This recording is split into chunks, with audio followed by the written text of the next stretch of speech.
All right. Hello, everyone. Welcome.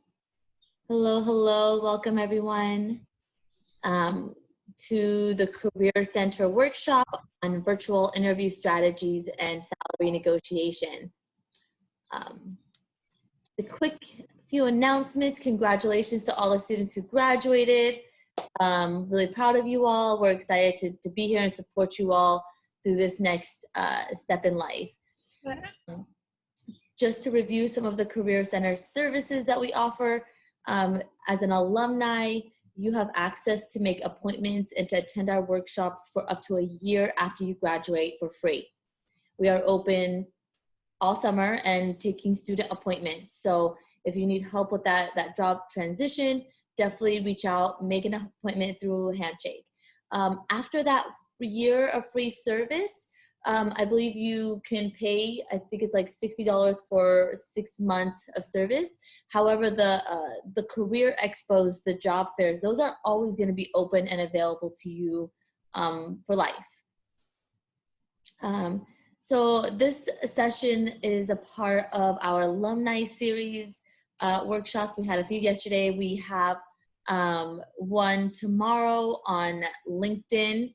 It's going to be hosted by Ryan. He's actually a representative from LinkedIn. So I think that will be a really helpful workshop for you all for just, navigating virtual networking.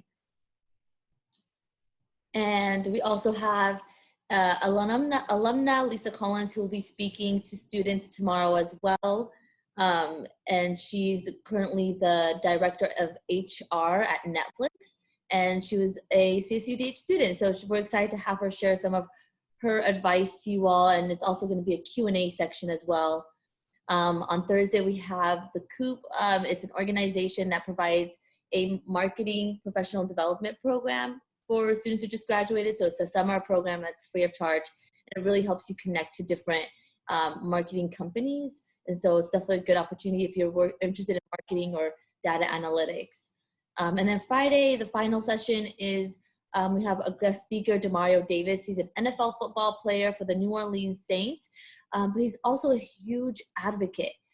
He's a part of the Players Coalition. He's a task force member, and he's actively addressing criminal justice reform. He's a huge immigration advocate as well. So we're excited to have him, and he really wants to just have a conversation with students.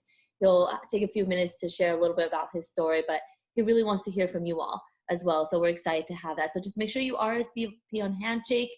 And just to let you all know, this session will be recorded for students who are unable to attend. So if you're uncomfortable with being recorded, I just ask that you please just stop your video, or you can turn your camera off.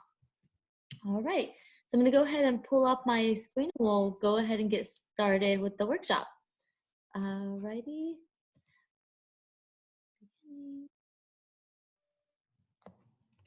Elof, can I ask everyone to enter their email address in the chat room, please, so that we can register you as attending this event? Yes, thank you for the reminder, Kathy. Sorry. Yes, if you all can please, put your total email in the chat box so we can check you in. All right, so I'm gonna go ahead and share my screen.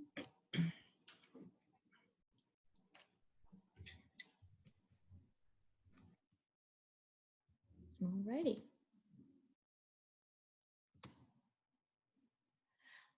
And I really hope to make this workshop as engaging as possible. So I do ask that the participants have some piece of paper or somewhere to take notes, because I will be asking you to do some reflection and writing down throughout the workshop. And this will be helpful to you all so that you can really apply what I'm talking about into your own lives, right? Into your own experiences. So I'll give you all a second to maybe take out some piece of paper next to you and a pen. So again, this is Virtual Interview Strategies and Salary Negotiations. My name is Elof Altoma. I am one of the career coaches on campus. And just a little background story about me. I used to be awful at interviews. Like it was just really bad. I would be really nervous. I would stutter. I would shake. And when I finally made an appointment with my career coach at my campus, I finally learned just some of the techniques and how to really prepare for an interview.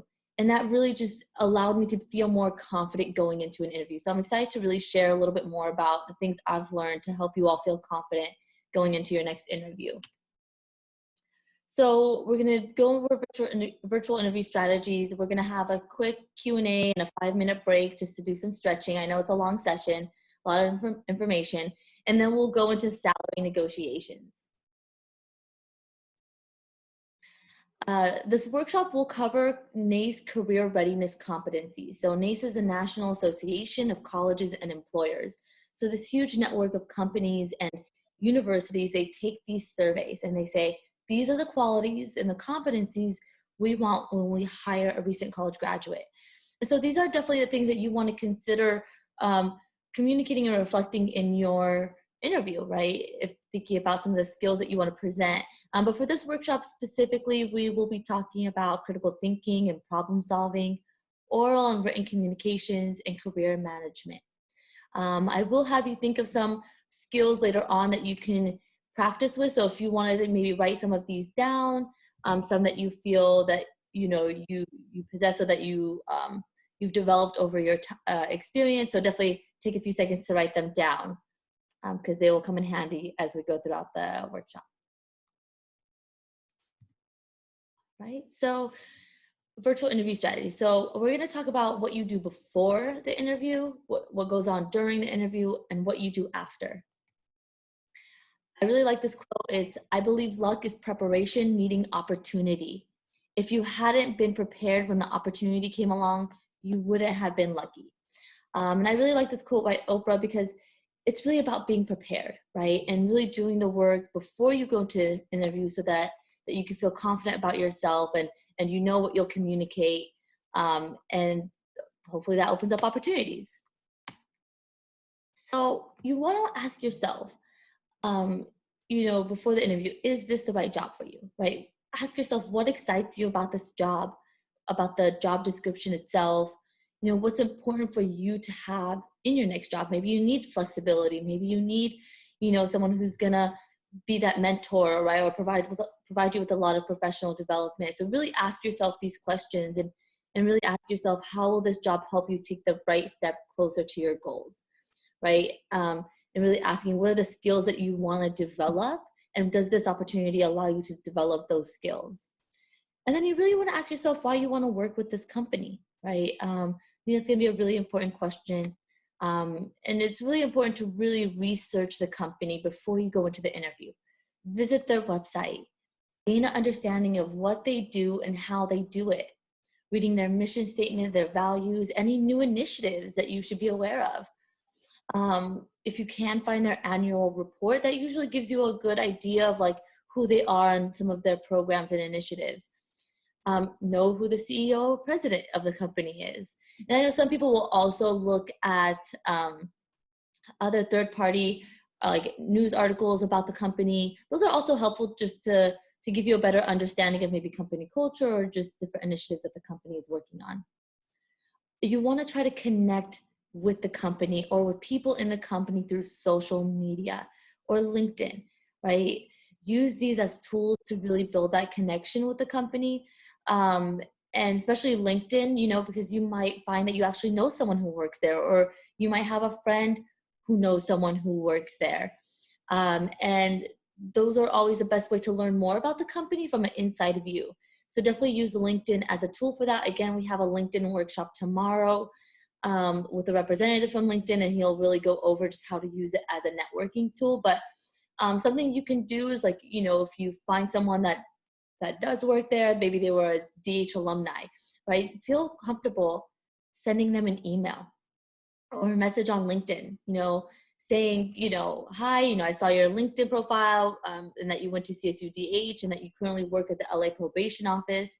As a recent graduate from CSUDH studying criminal justice, I'm very interested in applying to work at the LA probation office. I would love to learn more about how you like your job and the company culture. Would you be available for an informational interview so I can learn more about how you went from CSUDH to your current job?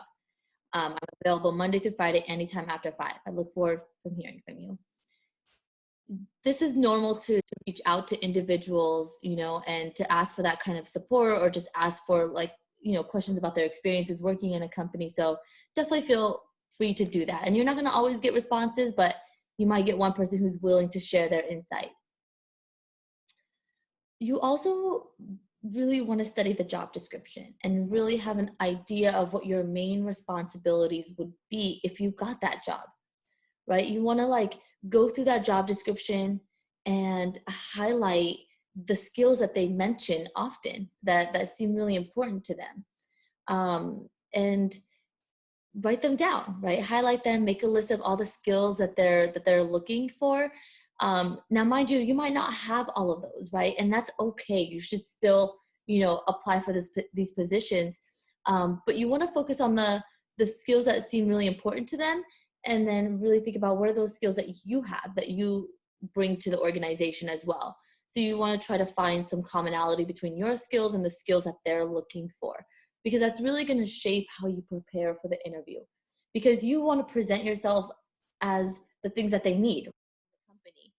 And so it's really important to study that job description, really understand what they're looking for, and then think of examples of how you've developed these qualities over time, right? Or through different experiences or internships. So this is really an important part of of preparing for an interview. So I want to do a quick little exercise with you all. So if you can just take out your piece of paper, and I want you to write down, you know, 3 skills or strengths of yours. I just listed a few here, but write down some or your top 3 skills. And ideally try to identify the skills that the future career that you want is also looking for. Or maybe if you've already applied for certain jobs and they're looking for some of these skills, use these as the skills that you'll use for this activity.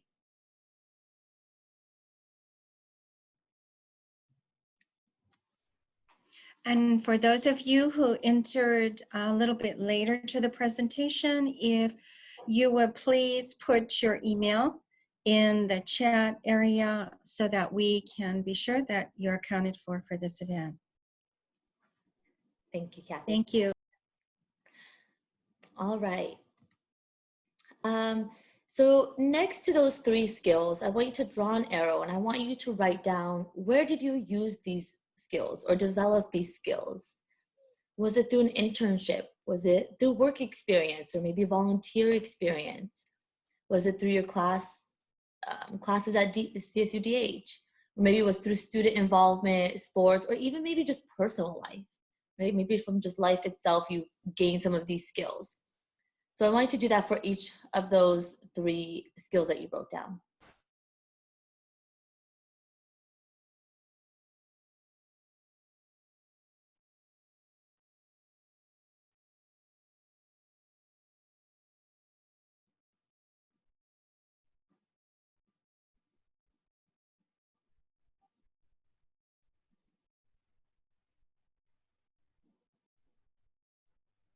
Right. So I want to talk about the STAR method, and some of you might have heard this, but it's an approach that you can use when you start describing some of those skills that you have, right?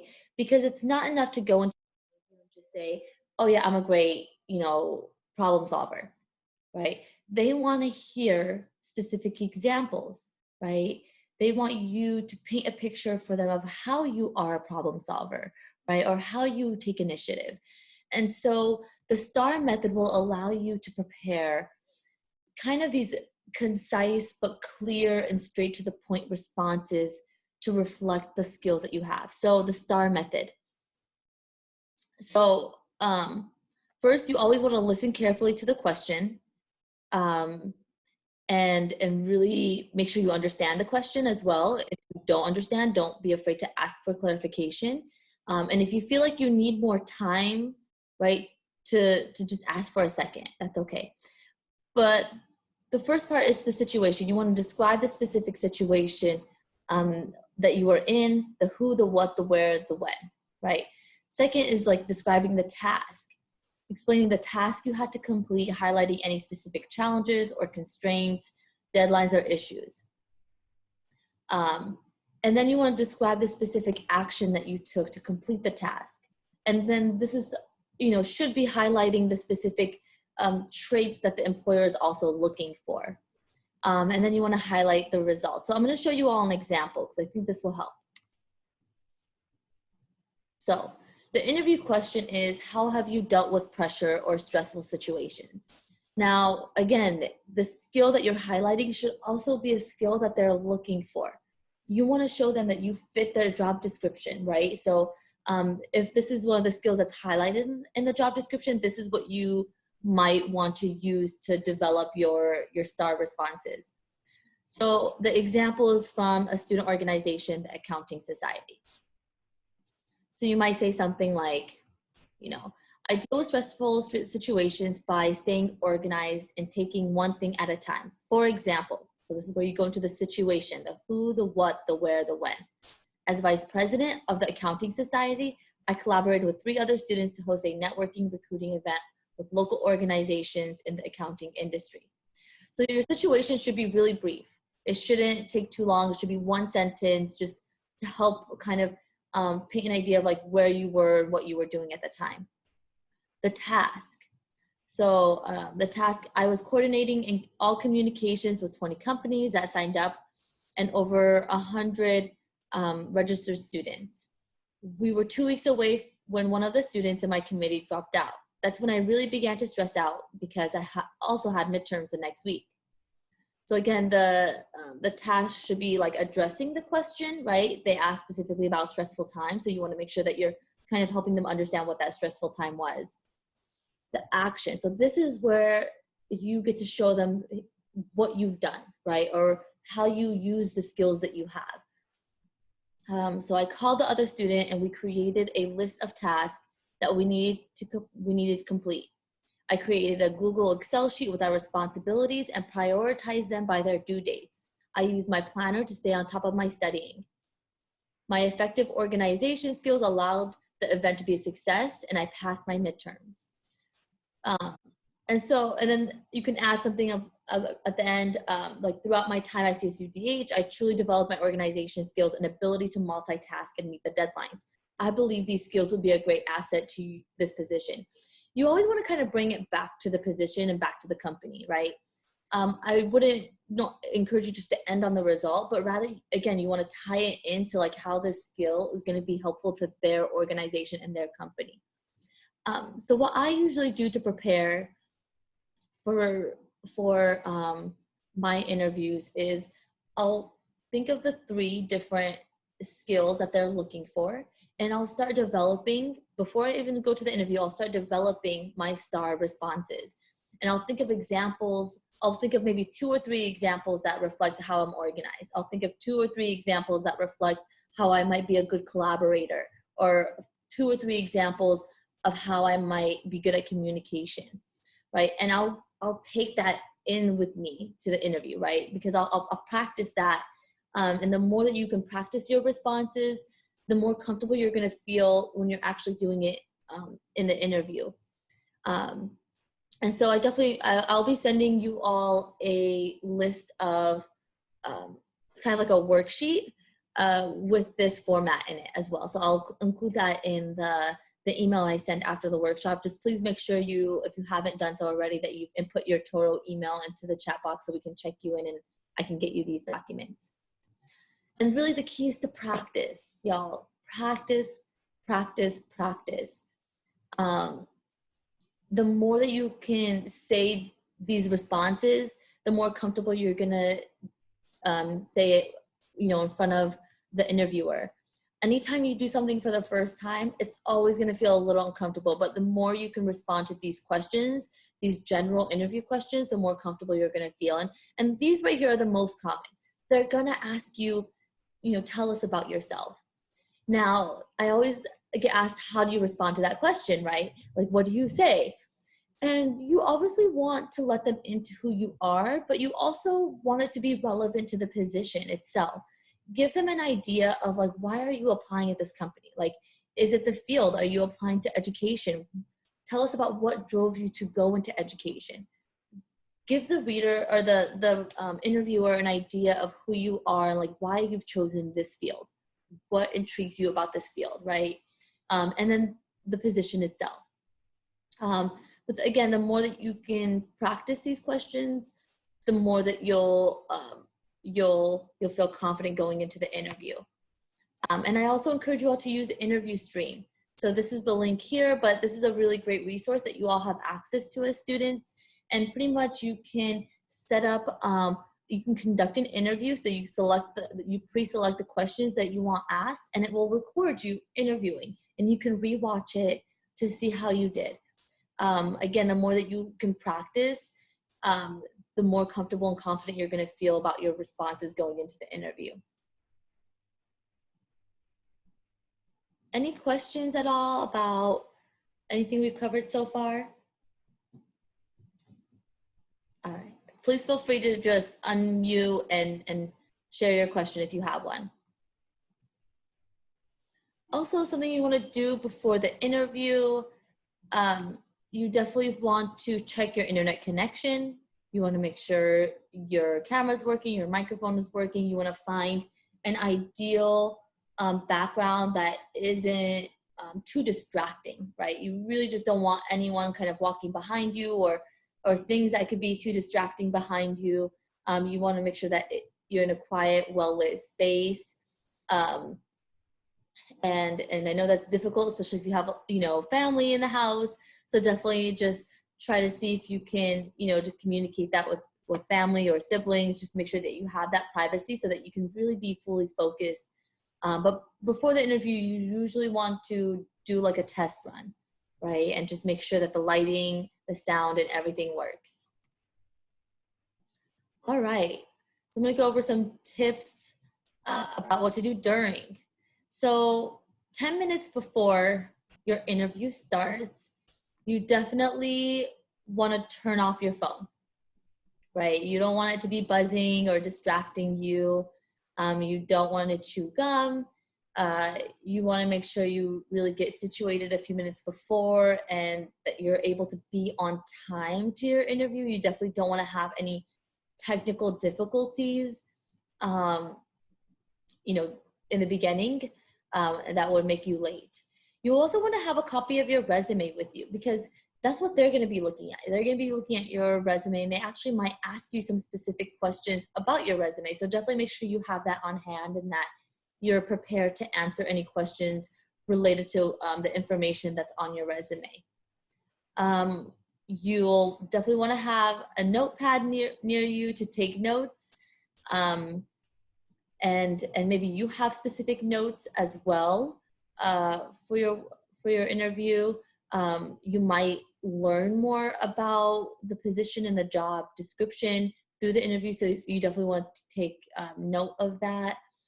Something I do as well is, if I need some time to process the question, I'll actually write down the question so that I can make sure I answer it. So that's why it's helpful to have a notepad near you.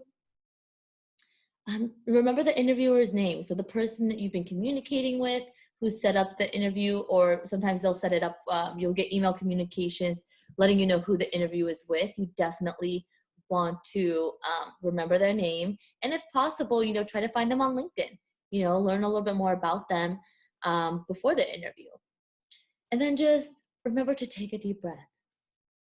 And, remember that you're going to be great. And, it's okay if you make a few mistakes here and there, but I think as long as you can, just stay positive and go into it with an open mind. I do want to talk about just how you dress for a virtual interview. I kind of cut off half the body here, but ideally you just want your head to be showing, right? You don't want any distractions. You want the colors to be just really simple. I would definitely say go more professional for an interview rather than business casual. So the image here kind of helps you better understand like the difference between them, right? Usually business casual includes like a suit jacket or some kind of business dress. Whereas the business casual is a little bit more open with like the different colors Different patterns are a little bit more acceptable, but I would definitely recommend for the interview, you want to keep the colors just solid colors, within, just simple colors, because you just don't want anything to be too distracting. And then same for gentlemen. You definitely want to wear a tie for your interview, and a suit or sport jacket as well. I know people don't need to wear pants or like bottoms, right, or whatever because again, it's just going to show the top of your body, and so just be comfortable, right? You want to make sure that you're comfortable. And yeah, just when in doubt, dress conservatively. Just make sure your clothes aren't super wrinkled where it might show through the virtual interview. You don't really need a belt or watch. I don't think that's as necessary. It's definitely up to you. But you definitely want to make sure that your hair is neatly put away. You just don't want it in your face or distracting you. Again, you want the focus to be on what you're saying. Yeah. Okay, so just some general tips for what to do during the interview. When you're responding to a question, you definitely want to look at the camera. And it's really easy to get distracted and look at your own image to see what you're doing, right? Something that might be helpful is just to put like a little post-it note next to your camera with like a little arrow pointing at it, just as a reminder, if you feel that you need that. But when you're responding to the questions, you definitely want to try to make eye contact. You want to speak slowly and clearly. Again, it's a little bit difficult with, depending on your internet connection. So you definitely want to just speak slowly and clearly, but still show enthusiasm, right? And a positive energy. You don't want to be like too excited, right? We also don't want to move our hands around too much because it might slow the image down. But you still, might want to wave hello when you first enter the room, right? And still use your hands a little bit, but not too much, just enough to show enthusiasm and that you're really excited about the position. Really reflect your knowledge of the company and the job, right? Show, oh yeah, I read that from your mission statement, or I saw that you all are working on this initiative from your website. Oh yes, it seems like from the job description, you're really looking for, A, B, and C. Really reflect that you've taken the time to understand what the company is about and what the job is really about. Again, if you don't understand a question, ask for clarification. I'll never forget my first real like professional interview. And I remember they asked me, how are you resilient? And I'll be honest, at the time, I didn't know what it meant to be resilient. And I wish I would have asked for clarification. Instead, I rambled off about something that was completely not relevant to the question. And you want to avoid that. So if you're unclear about a question, don't be afraid to ask for clarification. And if you need a second to think about the question, it's okay to say, hey, can I have a second to, think of my response? They rather have you think of a clear and concise response than respond too quickly and not answer the question. And that's really one of the big mistakes that someone can do, is just not answering the question. So if you're like me and you get nervous, I always like to write down the question and really take a second to really think about the question and the response that's really gonna address it. So again, using that notepad next to you to take notes and to make reminders for yourself. I know one thing I struggle with as well is being really excited and speaking too fast. So again, at the top of my notepad, I'll often write down a note saying slow down as a reminder to myself. So whatever reminder you need for yourself, put those reminders around you so you can visually see it. And that might be helpful, especially if you get nervous during interviews. So the interviewer will ask you if you have any questions for them. And you always want to be prepared with at least 2 to 5 open-ended questions.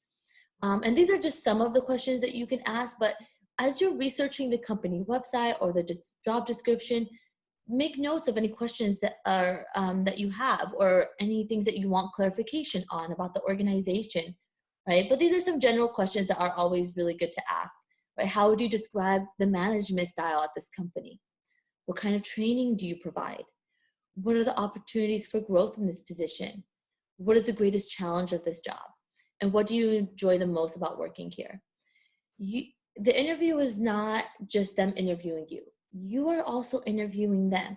You want to make sure you are going to be in a good environment that will allow you to grow and succeed, because you deserve that, right? And so it's really important to create some questions that are important to you, and really go back to that first question I asked of like, what's important for you to have, right? And make sure that you're asking those questions and really learning about the organization as much as you can in this opportunity that they give you, so that you can really make the best decision for yourself.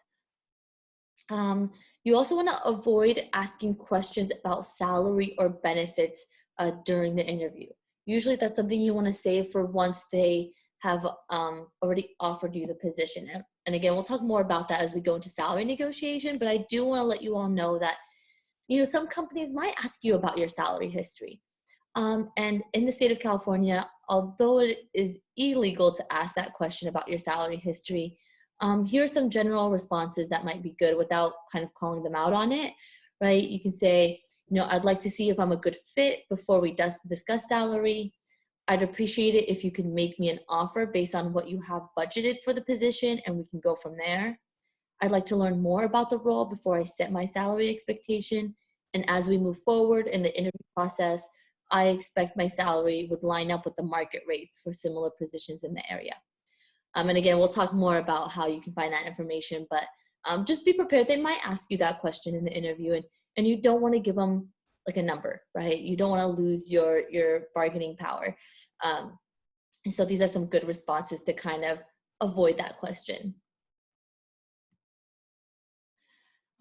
These are the most common interview mistakes, and you really want to try your best to avoid these. Being late and not dressing professionally, talking negatively about others, rambling on or going on tangents. You definitely want to avoid that.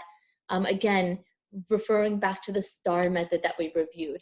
I think the STAR method is really going to help you just stay on track, especially with those behavioral questions that they might ask you, where they want to kind of get a glimpse of how you've behaved in a certain situation in the past. The STAR method is really great for those responses. Again, the biggest mistake is like not answering the question, right? Or not having questions at the end. You don't want to be that person. You also want to avoid being too general with your responses and not provide enough specific examples. And this is why the STAR method is really helpful, right? Because even if they ask you a question about, well, what's your greatest strength, right? Or what's the greatest weakness? You want to provide an example. It's not enough to just say, oh, I'm good at this, or I'm good at, you know, motivating teams. They want to hear a detailed example of how you've applied that skill or when you've used that skill, right? And so again, using that STAR method to help you prepare for those questions. And then just lack of enthusiasm and energy, if you're not really, you know, excited about the position, or if you're kind of, they're going to lose interest. Again, they're asking themselves, do we want to work with this person? And they want someone who wants to be there as much as they want to be there, right? And so you definitely need to show that the sense of enthusiasm and energy. All right. So after the interview, so y'all definitely want to reflect and evaluate. What did you learn about this job and the company from your interview? What questions did you struggle with? Write them down so that you can be better prepared next time. And what do you hope to improve with future interviews? You know, if you haven't had an interview before, you'll realize and you'll learn that the first one's always the hardest, right? And for some, they're always going to be a little difficult, but you can always grow and improve. And it's really important to take the time to really reflect and evaluate how you did and some of the questions that stumped you, so that for the next interview, you're more prepared. right? And that you could go into that one feeling a little bit more confident. You always want to write a thank you email within 24 hours to reinstate your interest in the position. I really can't stress that enough to you all. It's super important that you all write a thank you email, because it just sends a nice reminder to the employer that, hey, even after the interview, you're still very interested in the position. And this is just a sample one, an example of one that I'll read. So, dear Miss, Mr., Doctor, just you want to make sure you provide the appropriate professional salutation. I want to thank you for taking the time to interview me yesterday for the first grade teaching position. I enjoyed meeting you and Mr. Johnson and Mr. Jones and learning more about this opportunity. My enthusiasm for the position and my interest in working for XYZ school were strengthened as a result of the interview. I believe my passion and strong background as a student teacher, tutor, and teacher aide make me an excellent candidate. Please feel free to contact me if I can provide you with any additional information. Thank you for your consideration, and please thank the other members of the panel. Sincerely, Teddy Toro. So this is just a sample one. Again, you all will have a copy of this workshop of the PowerPoint. I'll be sending it out to everyone after the presentation. After that, Sorry, yeah. I have a question about the thank you email. So say your interview was at 5 o'clock and you ended it at 6. Would it be all right to send it like 7 or 8 p.m. or do you have to wait till the next day in the morning? No, you can send it. You can send it right after, as long as it's in 24 hours. But yeah, you can send it within a few hours. Yeah. Okay, thank you. You just don't want to send it like 3 weeks later, you know. Okay. So generally after an interview, if a company is considering hiring you, or maybe they're trying to decide between multiple candidates, they might be calling your references. That might help them make the final decision. And so, you know, after the interview, maybe just call your references, check in with them, let them know, hey, you know, I just interviewed for this position. They might give you a call, just so that you know their phone is working and that they're just a little bit more prepared and that they can be more intentional about answering phone calls from numbers they're not familiar with. So that's always really helpful to just give them a heads up. All right, so I want to just give you all an opportunity to ask some questions. I can go back to certain sections of the presentation that we've covered so far. I don't know if anyone has questions about like the STAR method, or how to prepare, or what you do before and after.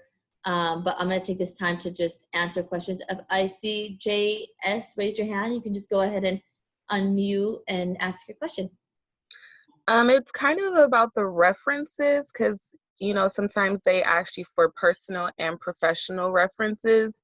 Is there kind of a better option between the two? Is it better to have, you know, people that you've worked with, or which references are better, basically? Yeah, and it's not that one's better than the other. It's just really trying to give the company a good idea of who you are, right? So I always recommend having someone that's going to know you well. So if a manager knows you really well and can really speak to your skills and has seen you grow and develop, then yeah, put them down. You know, but I also say it's good to kind of mix it up. Maybe have, you know, one manager, one person who maybe is a professor, right? And then one personal, maybe you haven't worked with this individual, but they're not, they just can't be your family or relatives, right? But someone who can just speak to the work you've done or the skills that you might have. And so for each individual, it's going to look different. So I would just go with the person that you know is going to speak is going to speak highly of you and can really vouch for the skills. I hope, does that answer your question? Yes, it did. Thank you. Yeah, but they can be personal references or managers, you know, again, whoever can speak highly about you. All right, any other questions? I have a question. Yes.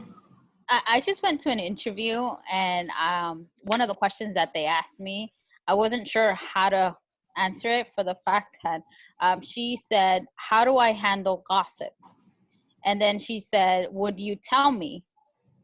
And I was like, so I took a minute, I took a pause, and I thought it was a tricky question because for the fact that she said after, would you tell me? I mean, that's how gossip starts. Will you tell me? So I paused and I asked her, because currently in my previous jobs, they've been, I work with small clinics in which I'm the only receptionist in the front. So I didn't get to involved with other coworkers. So I wasn't able to give her an example of that. And I really wasn't sure what she was hoping to hear. Mm-hmm. So when it comes to that, when it comes to a tricky question, what's the best way to go with it? Like if I can't put myself into an example, like what do I do? Yeah, and I think it's important to communicate that. Be like, you know what, in my previous Okay. job, I haven't had to deal with that. You know? Right. And I did tell her, I told her that. So, and I ended up with, I don't like gossiping and I'm here to come to work. And that's how I ended it. I wasn't sure if that was what she was waiting for. Mhm. Yeah, because it's important to like not just say, "Oh, I haven't had to deal with it," but also instate like your own personal values or like Right. your own personal perspective on that, right? Okay. Sometimes, like you know, you don't have to avoid talking about personal life, right? Like Mm-hmm. I will sometimes pull in, like I had the situation with my family, and this is how I dealt with this, right? Oh, okay. In like your own personal experience. It doesn't have to be strictly experiences from your professional life or from school, Okay. right? Life Okay. happens, right? And Mm-hmm. things in life happen, and you learn from those experiences. And if that's a skill that you've developed through life experiences, then you can definitely communicate that. Again, using the STAR method. The STAR method is not always relevant, right? But definitely just allows you to provide a response in a clear and concise way, so that you can like go over the situation, right? Okay, well, and then the task and how you handled it and the results of it. Okay. Mm-hmm. Would it also be advisable to kind of respond to that question with a question with how would you like me to handle that situation? If you hear something, if that's could put like how it possibly it sounded like the question was kind of hinting that she might want, like, if you hear gossip going on, or you're the type of person that I can rely on that you will tell me a potential issue, Mm-hmm. or are you a type of person who will tell? Yeah, I mean, I think it's going to be important to definitely answer the question first, like of saying like, here's my personal experience or my personal like perspective on it, and then open it up to like, is that is there like a protocol that you all have for handling these situations, right? Oh, I see. Okay. Kind of you could turn it back to her, right? Because this also give you an idea of like, is this a problem in their environment already, right? Right. To bring it up. So pick up on those like cues of like what the company culture might be as well. Gotcha. Okay. Thank you. Yeah, great question though. Thank you. Elov, someone is asking about they weren't able to be to the farmers insurance info session today. It's my understanding that all of these workshops will be recorded. Can you? So the farmers one, unfortunately, that one isn't hosted by us. However, what I can do is I can include their flyer and their contact information in my communications to everyone who attended this session. So Okay, if perfect. you information, there'll be the contact information for farmers in my email. Okay, thank you. And again, if you have not, if you've joined us later into the workshop, please be sure that you've included your email in the chat room so that you do get the follow-up resources. Thanks, Ela. Yeah. All right. Any other questions about interviewing? I have a question. Yeah. I'm interviewing this Friday with a panel of hospital representatives. So it's not just one company, but many. Can you give me any strategies maybe? Because I've tried to look up some of the hospitals, but it's kind of too much to look up each one individually. Is there a way maybe I can do a more general, I can't make it personal to each one. Is there a way I can make it more where it would relate to each one, but not individually? Well, you definitely want to reference like the specific job description, right? Because even though it's going to be at different hospitals, the responsibilities might still be similar in a sense, right? Okay. We'll definitely have you refer back to that job description that you applied to, right? And even though they probably haven't provided you with, each of the different hospitals that will be on the panel, you can still kind of prepare your responses that reflect that you have the skills that they're all looking for based off of like that job description that you initially applied for. So really thinking about Okay. with all these hospitals, they probably want some of the common skills or qualities, right, in a candidate. So really just speaking to those instead of speaking to like their specific hospitals. Okay. Thank you. Yeah, you're very welcome. Other questions? I have a question. What is the I'm applying for a teacher's position, and I'm not familiar with what kind of questions or how the interview goes with a teaching position, because this is my first time I'm applying, doing that type of job. Yeah, so for teaching positions, it is a little bit different, and it also differs depending on the school districts. Teaching positions, they will often really want to know how you manage like classroom behaviors, right? They might ask you for a demo lesson, but they probably won't give you the topic until the interview. So prepare a demo lesson if possible, and just prepare examples of how you deal with like curriculum, right? Curriculum implementation and like being flexible with changing the curriculum if needed, right? So really thinking about some of those key qualities, so curriculum and like classroom management, and really just preparing examples that reflect that you have those skills. And then also just preparing a demo lesson as well. Oh, okay. Yeah, this is mostly for a community college, like, teaching, like ESL classes. Okay. I'm not sure what the community college requirements are, but again, they'll probably want to know about the curriculum, right? Of how you implement curriculum, and just again, classroom management style, and you'll definitely want to probably include also like your virtual skills, like how will you be able to teach virtually? What platforms do you know how to use? Okay, thank you so much. You're very welcome. Other questions? So all great questions. Elaf, someone is asking about the recording that we did for the cover letter workshop yesterday.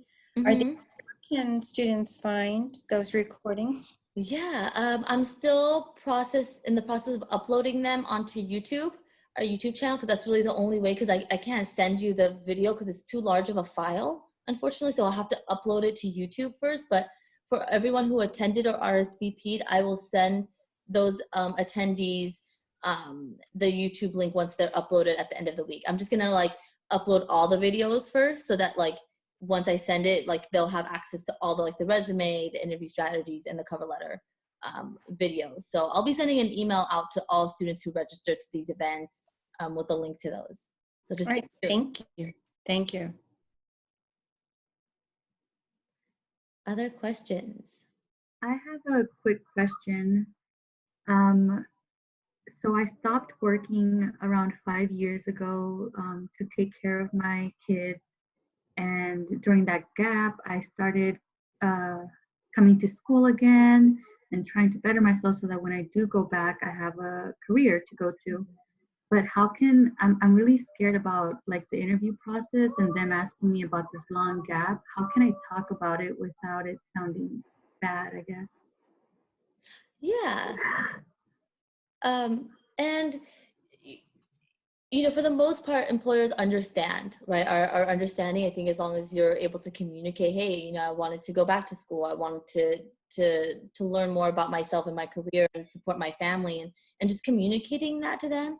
I don't think that they'll see that as a bad thing, that you wanted to take care of your family and then also go back to school, right, to develop. And so don't be afraid of those gaps as much, as long as you're able to like communicate it, in the interview.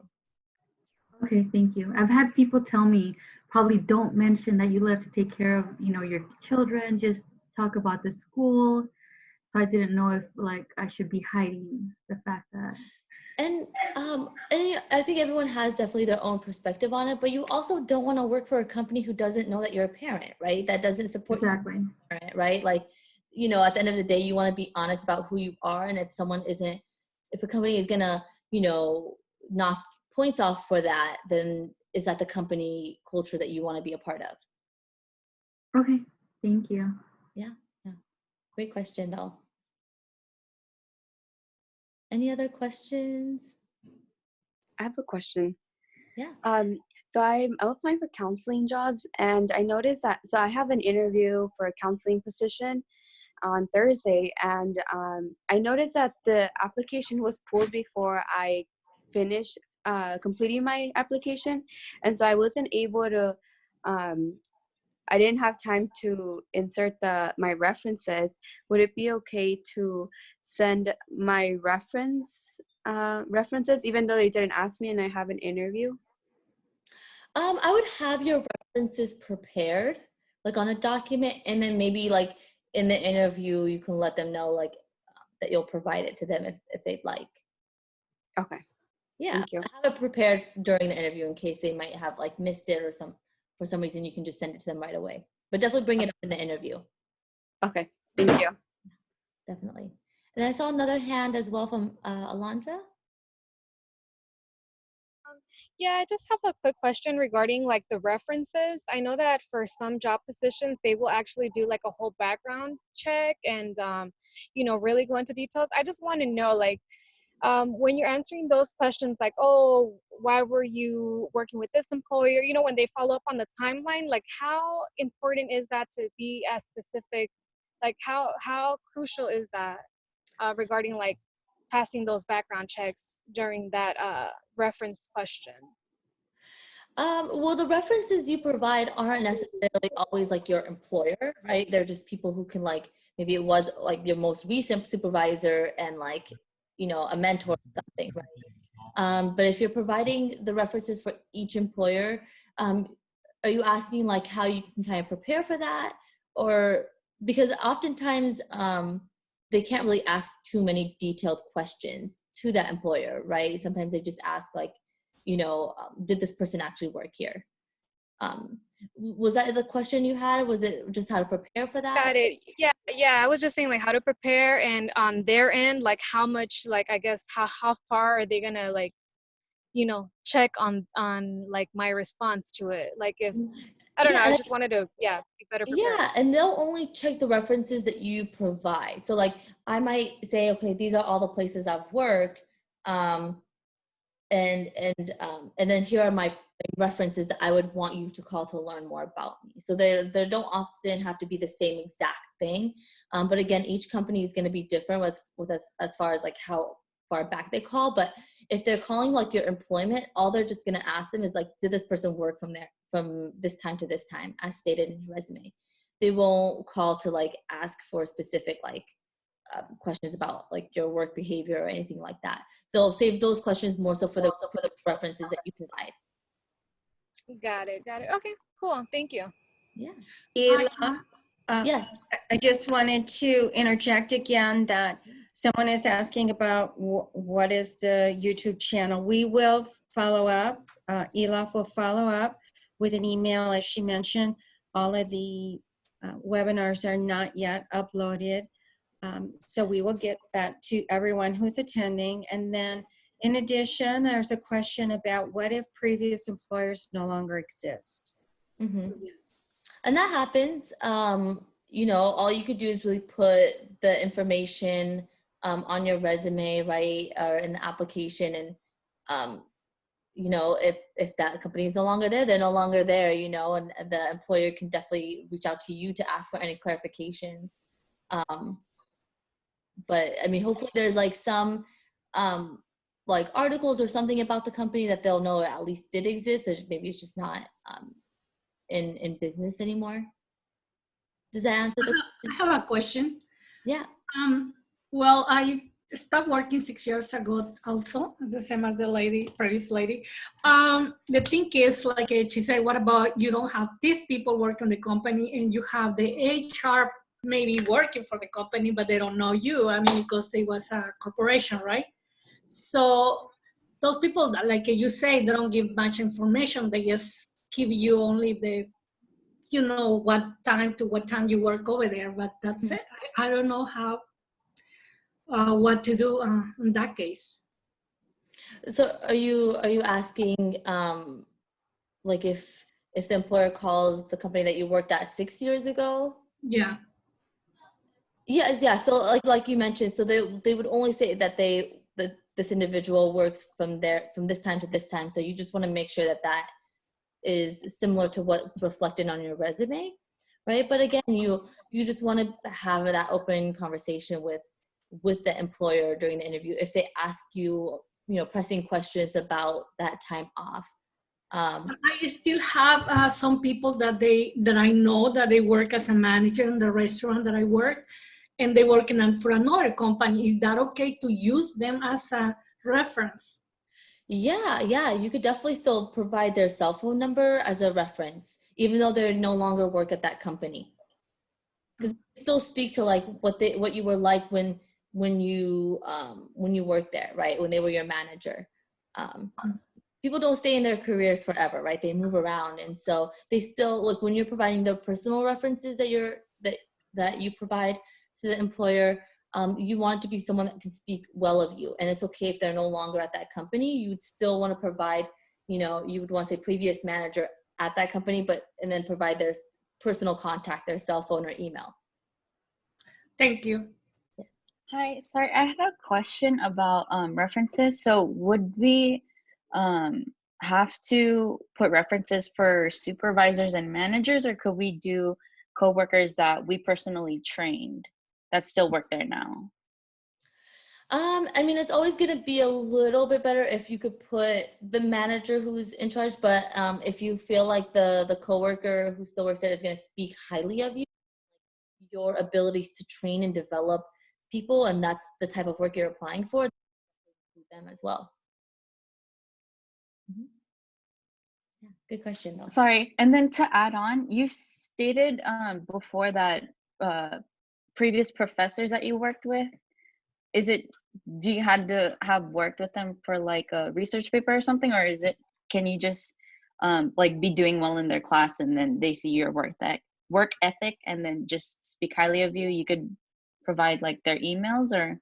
Yeah, again, yeah, you can definitely include professors. Again, you just want to make sure that the professor is comfortable with saying, like, being able to speak highly of you, right? Like if you have like met with the professor in their office hours and they know you and they can speak about just who you are as a person, but also like your work ethic, then definitely include them. Okay, thank you. But, you know, you just don't want to include like a professor that maybe you've never been to their office hours, or like, you know, you haven't had that kind of communication with them. I wouldn't encourage you to include those professors' contact information. Yeah. All right. Any final questions before we move on to salary negotiation? All right. And remember, like, please make an appointment with a career coach. We're here to support you through this process. So we're here to help if you need more of that individual support, or if you have a special situation that you would like to. Last question, Elov, is what if a previous manager passed away? Yeah, so then you can include the company's name or any of the other coworkers you might have worked with as well, if you're not able to put a manager down. Mm-hmm. Yes. All right. Okay, so I'm gonna just move on to the salary negotiation, then we'll have a little bit more time for Q&A as well towards the end. So salary negotiation. Fun stuff. This is great. So salary negotiation, the company is going to offer you a position. They're going to offer you a job offer, right? But it's not just what you're going to make per month, right? They often will provide you with other benefits: medical insurance, dental insurance, eye, vision, right? Sick and personal days. How many sick and personal days do you get? 401k or 403b retirement plan. So this is where the company will help you build your retirement savings.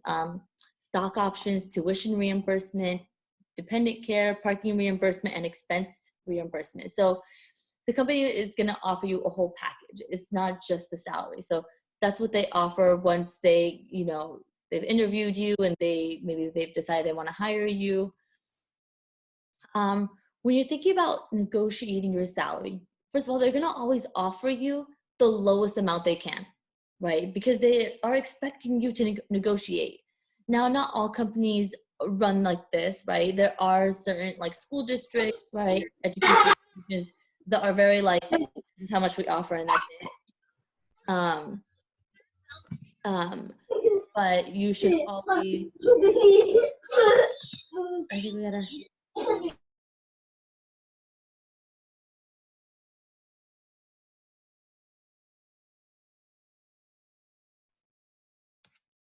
one second. All right. There we go. Sorry, back to that.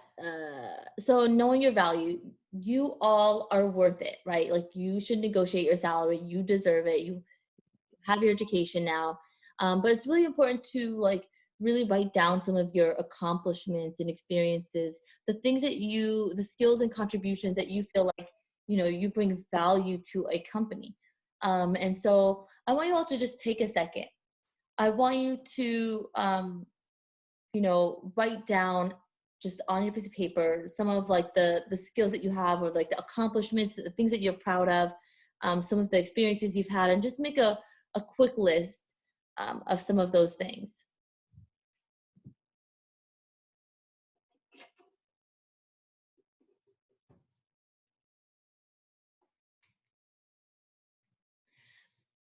And then I want you to take one of those things that you wrote down and really think about what you did to make that happen, that accomplishment, the thing that you achieved, right? What role did you play and what were the positive results? And you want to be able to create value statements, right? Here is the value I bring. I accomplished, hosting an event, or I accomplished, running this program by using blank skills. So really highlighting the skills that you have, which benefited my company by blank, then listing the results. Because, when you negotiate a salary, it's not enough to say, well, I have student loans and I have this to pay. It's like the company cares about the value that you bring, right? So when they're considering how much they want to pay you, you want to be able to say, well, here's why I believe I should get this amount, right? Here's the value I brought my other company or the skills that I have. So you definitely want to have some value statements prepared.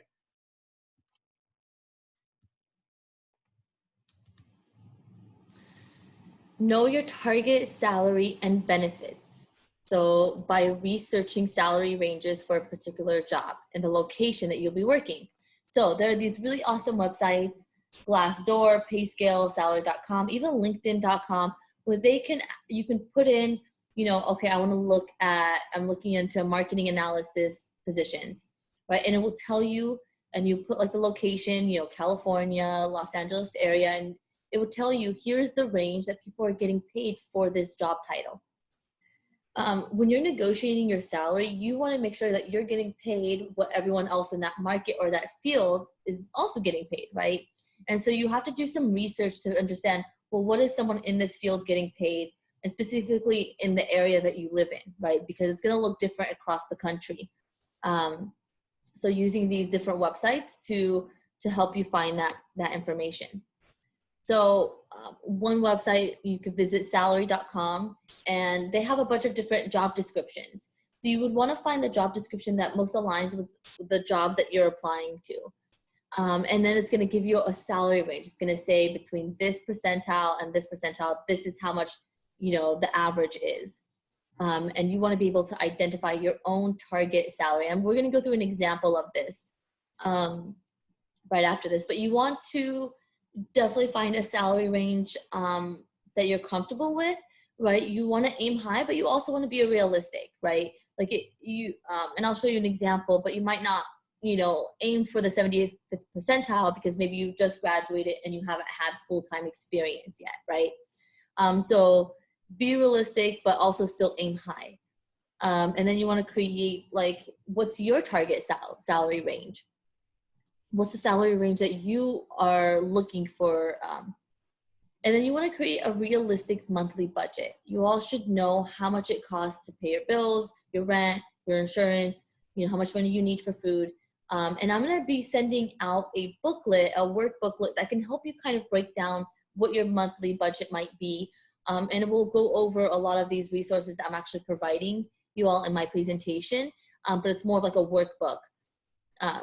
So you definitely want to create a realistic monthly budget. You want to utilize the paycheckcity.com to calculate your take-home pay, because the company is going to offer you $50,000 a year. But what does that mean as far as what you're taking home every month after taxes? So this website will actually help you based off of the city you live in. It will help you understand what are you actually expected to take home, and will that fit your monthly budget? And you have to also determine what's your walking away point. What's like the lowest you're willing to accept or walk away from, right? That's really important to kind of go into negotiating with that mind of like, okay, if they offer me this much and that's barely gonna let me meet my monthly budget, then maybe I'm not gonna accept that position. So if this is through the website salary.com, I just typed in a position. I typed in, marketing analysis 1 salary. So this is what it's going to look like. It's going to say that, and you can definitely filter it by the location, your education, and years of experience. But what it's saying is that like people are often making between $45,000 to $60,000 for this position. The median is about 53. So that's the salary range. So you want to go into the interview saying, or into the negotiation process of saying like, I'm looking for, maybe my target is $50,000, right? Maybe I don't have that much work experience yet and I just graduated, so I'm aiming for like 50,000, right? And that's your goal. And the salary range is like, what am I willing to be flexible with? Maybe I'm willing to take 45 to 50,000 a year. Now I've calculated my monthly budget and I need 2,600 a month. And now when I go into the what is it called? The Paycheck City, that one will actually say, well, if you're making $50,000, this is how much you're taking home per month, $3,351, right? And the lowest I'm willing to go is 43,500. Like if that's my walking away point, because that means I'm barely going to be making it, right? If that means I'm going to have only a few $100 to save per month, right? So you really want to calculate this. You want to go into the interview knowing, okay, here's what my salary range is. Do your research of like what people are getting paid within this field. Really figure out what your monthly budget is. How much do you need to survive, right? Because that's important to take into consideration, and really asking yourself, like, what is my walk away point? What's the lowest amount I'm willing to negotiate?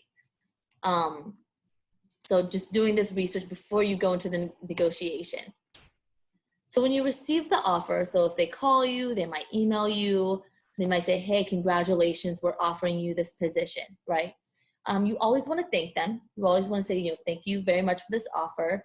And you want to start asking about, what are the salary? Because before you can accept the position, you need to know what are they offering, what are the benefits, and ask for them to send it to you in writing so that you can take some time to review, right? You want to really look it through and understand what are they offering you. Because, for example, like working in education, like, you might not get the salary you want, but maybe the benefits are really amazing, right? So really take the time to kind of figure out what's important to you as far as like the pay and the benefits, and then always negotiate, right? They're always going to offer you the least that they can, right? So you want to ask questions like, do you have flexibility on the salary number? Thank you for the offer. Based on my research with comparable roles in the area, I was thinking of something in the range of, and then place your, your target salary range. Based on my prior experience and familiarity with this role, I believe an additional blank would be fair. And again, this is where you can insert your value statement. Here's the value that I bring to the company, right? Now, every company has a different way of developing their compensation packages. They look at different things that they value. Some companies will value education, some will value experience, right? So each company might be a little bit different, but what you want to go into it is like, here's what I bring, right? Here's the value that I can bring your organization. And really, you know, just at least aim for that salary range that you want. And always just try to negotiate. Now, I wouldn't keep the negotiation going for weeks on end, right? You want to be mindful of that. There's going to be a time when they won't be able to negotiate higher, and that's okay, right? You have to be willing to make that decision on like what you're willing to take. But again, just always at least try to negotiate. They're expecting you to at least try to negotiate at least once. So definitely at least be prepared for that. And the workbook that I send out will actually have a lot more language and tools to help you all with like that negotiation process. I know we don't have too much time to go into it today, but I will be sending out more resources as it relates to salary negotiation. Elaf, I have a quick question from the chat, and someone is mentioning that they, this is a current situation where they found out that an individual coworker is getting paid $6 more than they are for the same job, and they're wondering how they should respond to that.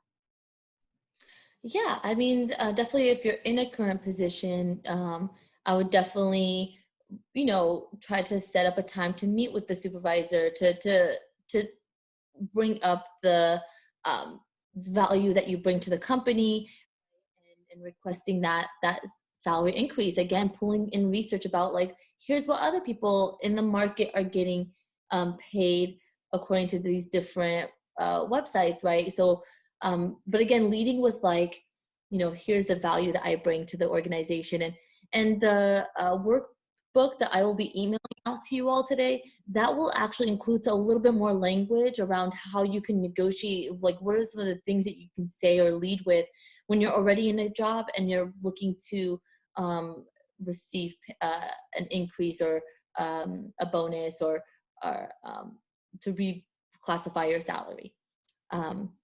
So definitely, you know, taking the time to think of like what's the value you bring in, what's the market trend, and then setting up that meeting to have that conversation. Yeah, thank you all for the questions. And then this is the end of the presentation, so I will take other questions as well. If anyone has any related to salary negotiation or interview strategies or just anything related to the Career Center. There is a question, a question in the chat about the fact that they are trying to get, let me read it to you. It says that they enjoy where they're working. The work that they're doing is impactful. However, when they request to further their skills for a salary increase, the supervisor denies them. And then according to Glassdoor, they're paid less. How should they navigate the situation when they do have the skills and education? Mm-hmm. Yeah, and again, I think it's going to take some practice with as far as like how you have those conversations with the supervisor, right? And I'd be happy to maybe you know, set up an appointment and really be able to like work more individually with you on that and like how to really develop those statements and negotiate. I know it's not always an easy conversation to have, but the more practice you can have in preparing for those conversations, it's going to be really important. And then I don't know if there's anything you want to add to that as well. I would just say that some of the factors that would come into play today would be things like budget, you know, from across organizations, although you may be, the value that you bring may be more, it may not be a matter of just continue on in that organization. You need to maybe understand what is behind their decisions more so. But today it is a little more challenging because of all of the budget cuts. Mm-hmm. But definitely set up a time to meet with us. We'd, you know, love to help you and figure out maybe how to have those conversations. Okay. And then another question in the chat is, what do you recommend when having a disagreement with an interviewer? And I'm not sure what that would mean, but if you want to go ahead and answer that. I think it really depends on like what the disagreement is on. Specifically, I think you definitely don't want to get into an argument, right? You want to try to ask like kind of probing questions to understand what their perspective is, right? And really to give them an opportunity to be able to explain their perspective or their view or why they might believe a certain thing or agree with a certain thing. And that's the thing, you're not going to agree with everyone, right? But you have to be understanding of the other individual's perspective and like why they think that, and really try to find a place to meet in the middle. But you definitely want to try to avoid having any disagreements or arguments with the interviewer. And really ask yourself, you know, is this someone I would have to work with? Is this someone that I don't vibe with, right? Because again, you want to be happy in the work that you do, and you really have to be able to gauge what the company culture and what their values are too, right? And if their values actually don't align with your values, is it going to be the right fit for you? Okay, thanks, Elov. And then how can you give a positive answer to an employer when they ask about what is your weakness? That's a great question. Yeah, I mean, I think it's important to recognize that we're all learning and growing and developing, right? We are not perfect human beings, but to be able to highlight, you know, here's something I struggle with, right? Or, you know, something I'm working on, and here's how I'm working on it, right? So really be able to provide ways that not just like, okay, this is something I'm not good at, but here's what I do to address that, or to develop that, or to seek more information about that. So I think that's how you can really turn it into a positive. It's like, here's something that is not my, you know, strength, but rather my weakness, but here are things I'm doing to be more intentional about developing this weakness. Or maybe you partner with someone who that's their strength, and, you know, you find ways to collaborate in that way. But you definitely want to provide an explanation of like how you're developing that skill, or how you address that weakness. Great question. I have another question. So you said that salary negotiations goes for, well, I was just asking if it goes for all jobs, because I'm trying to apply to a government job relating to the military. Mm-hmm. So would salary negotiations apply to those?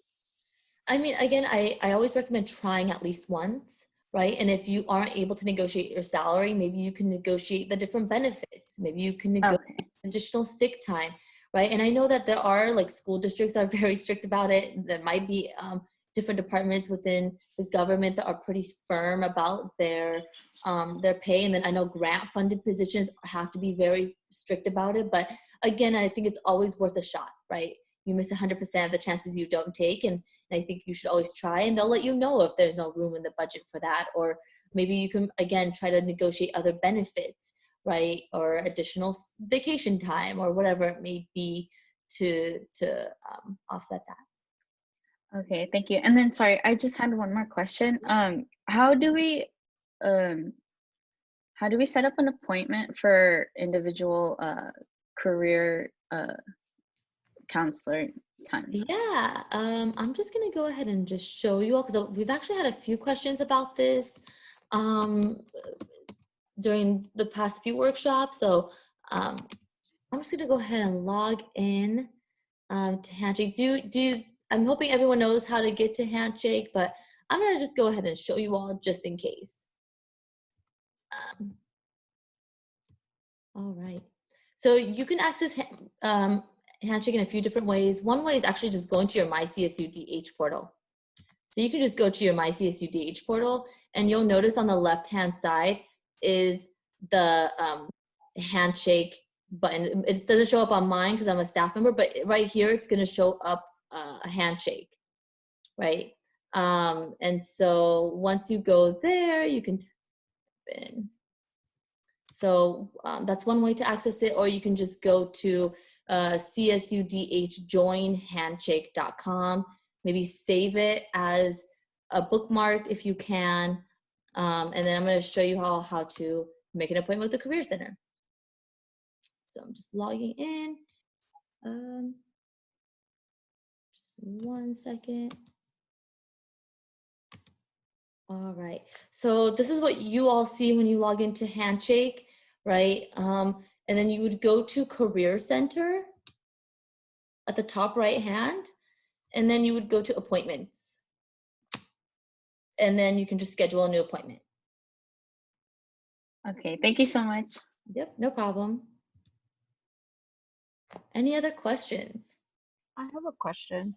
I'm in the field of social work, and I have done it for the past 7 years as a case manager, and currently I'm a MSW student, and we do internships while we're in school for 2 years in our field. But I was wondering if I could leverage my past experience and my current experience to get a better pay bump, and I'm also bilingual. Sorry, what was the question? Sorry. So can I use my past experience that I have in social work and my current experience that I'm getting through the internships and the Masters of Social Work to leverage that to get a better salary? Yeah, you definitely can leverage your, like if you have a lot of years of experience in a certain industry, you can definitely leverage it. But again, like really focusing on like, here's the value or the skills I've developed through these years of experience, and here's how it can be beneficial to your company, right? Or to the students who I would be serving or the families I would be serving. So again, just really bringing it back to like, yes, I have these years of experience, but here's why this is going to be of value to your organization. Mm-hmm. Okay, thank you.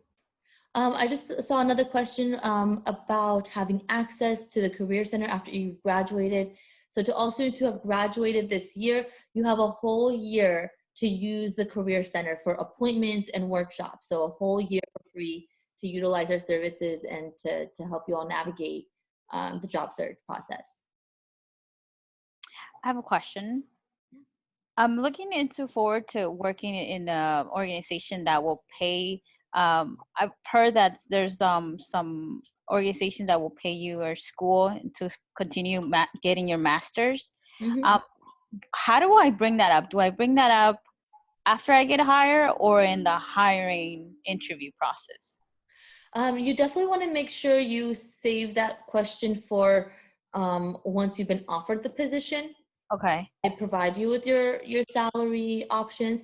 However, you know, in the beginning of my workshop, I talked about connecting with people who work in the company, right? Right. You're able to find people who work in the company and ask them those questions that go into the interview a little bit more informed. Okay. Again, I really encourage you all to attend our LinkedIn workshop tomorrow, hosted by Ryan from LinkedIn. He's really great, and he's going to show you how to use LinkedIn as a tool and like to find people who work at the companies you're applying for, and really how to connect with them and ask them those questions, right? That you maybe can't ask in the interview, right? To kind of gain an insight on like the culture and like how they value their employees. Okay, great. Thank you. Yeah. Elif, one other question from the chat is, someone is asking if they get feedback from an interview if they've not been selected. They won't give it to you, right? You often have to ask for that feedback. I think that's a really great question. I think if you don't get the job, that's okay. You know, life has crazy ways of working out for individuals, right? But I think it is helpful to reach out to that employer and ask them, you know, what exactly could they improve on, or what recommendations do they have for your interview specifically. Yeah, that's definitely an okay question to ask the interviewer. I wanted to also include that if the employer is not willing to get that feedback, you can always check in with somebody at the Career Center who can kind of recap and review what happened in that interview to help prepare you better.